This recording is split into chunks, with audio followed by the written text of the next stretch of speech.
So Sarah, you've never been to a funeral before. I have never been to a funeral in my life. What was it like today being your first funeral?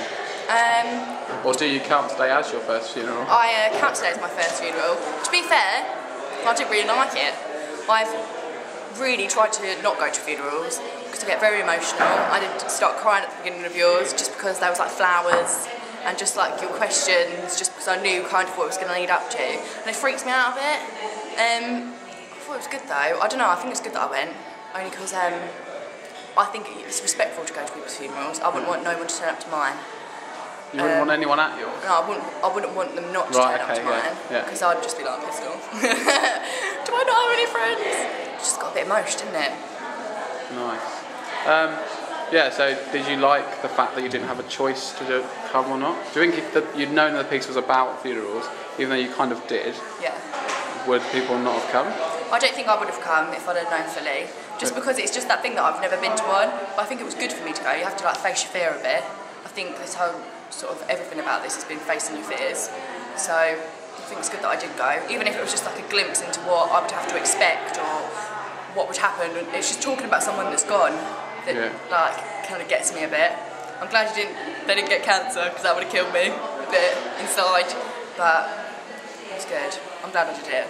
So, did you know what the piece was about before you came along? I'd seen the name The Wake, and having been to a couple of funerals, I automatically associated the word with funerals, so I had a vague idea. Okay.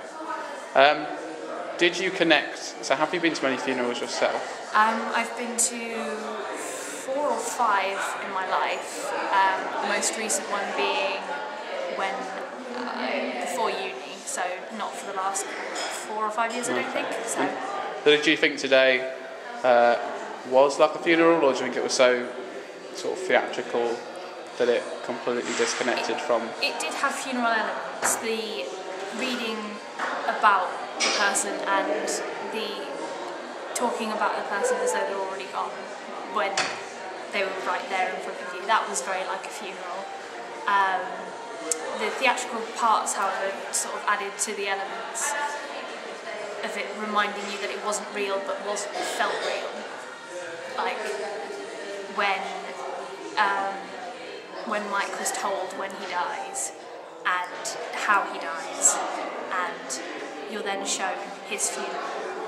It had quite a nice through line to it, because you were shown the life of this man and then the end of his life, and his death and his funeral. So I'd done Adam's performance before, and the first time that I did it, I thought it was really, really funny, and I just literally couldn't stop laughing and like taking it seriously but not taking it that seriously. And then everyone after was kind of saying, oh, I felt like really sad for him and connecting with the person who was dead. I didn't really feel like that, because I wasn't like, maybe I wasn't thinking hard enough, I was just kind of like enjoying it and going with the flow. So this time in the actual performance I tried to like actually pretend that Mike had died, and I was like, come on Amy, like think about what it would actually be like if he was lying there. And all the people that were there as well were all the people who would be at his funeral, which was quite weird.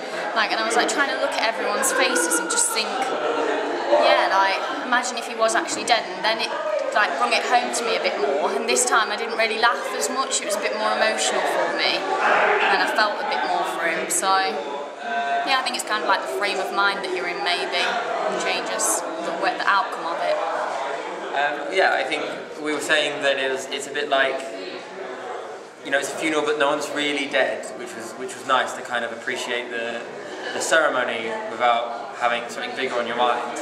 And I think what it really did for me is it made me appreciate that the person who gives the ceremony's job is difficult, and the work that goes into that ceremony as well. I thought that was a really nice way to kind of, it's the funeral but without the death, which is the best kind of funeral, I suppose.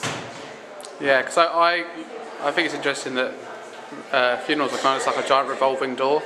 Like they do about 15 a day, but they repeat the same old stuff. And like for a family, you know, you wait 2 weeks for that event, and it's this massive thing. But yet for the person giving it, it's just. But it's the same as, you know, weddings as well. You know, they're just mass produced, but they mean something to you. Yeah. I think that's important. But yeah, I can see what you mean. Hello. You have seen every single performance or time this work has ever been done. I have, yeah. Do you have any closing thoughts of how you thought today was?